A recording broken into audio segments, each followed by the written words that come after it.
Paps, good morning everyone. Ang isang tulpo, pinagalitan ng isang tulpo guys. Paano guys?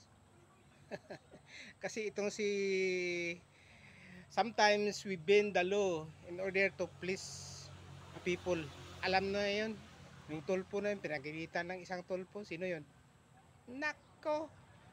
Ano nangyari? Wala na. Dapat itong sa Senado to, yung sinabi niya, sometimes we bend the law in order to please a people.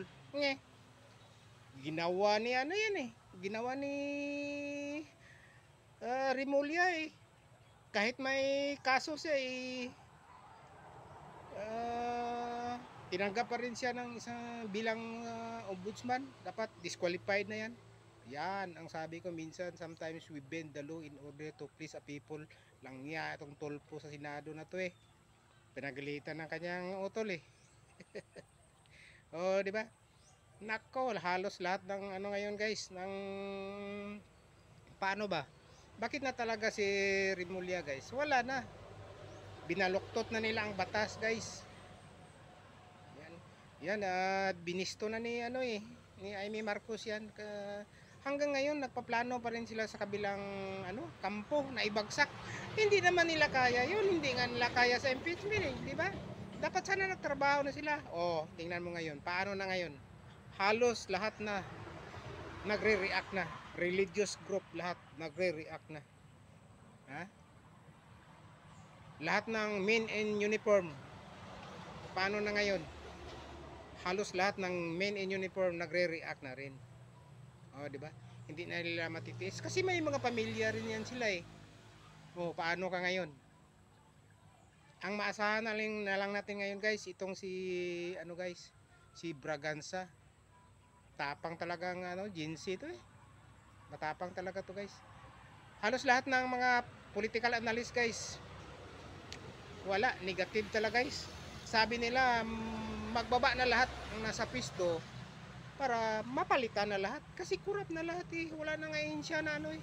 O tingnan mo yung last ngayon sa Integrated Bar of the Philippines na yan. O bakit inaprubahan nila si Remulla na alam nila ang daming kasong nakasampa kay Remulla at bawal pala uupo dyan sa ombudsman na yan pag marami kang kaso. O, di ba? Ginisa nga yung isang justice yan eh, ginisa ni ano ni Marcolita sa Senado. Bakit hindi nyo dinisqualified? Kasi may kaso yan eh. Mismong si Marcolita eh nagsampa ng disbarment yan sa kanya kasi kay Remulla kasi yung sinabi niyang reinstate. May ano ba yun? Ibalik mo muna raw yung kinuha mo bago ka mag-witness. Eh sabi ni ano yan ni Marcolita eh wala naman yan sa batas eh. Talagang tuloy-tuloy pa rin nila eh. Nakaupo si ano ngayon, nakaupo si Remulla. Kaso nagagalit na ang INC. Galit na halos lahat ng religious group. Paano na yan ngayon? Oh, ngayong 12. Talagang tutuparin nila yan hanggang sa November 30. Mula sa Sunday 12 hanggang sa November 30. O Rizalde ata yan o Bonifacio di yan. Correct me if I'm wrong. Napakasaklap talagang nangyari sa Pilipinas ngayon. Nakakahiya tayo guys. Yan lang muna guys. Thank you for watching.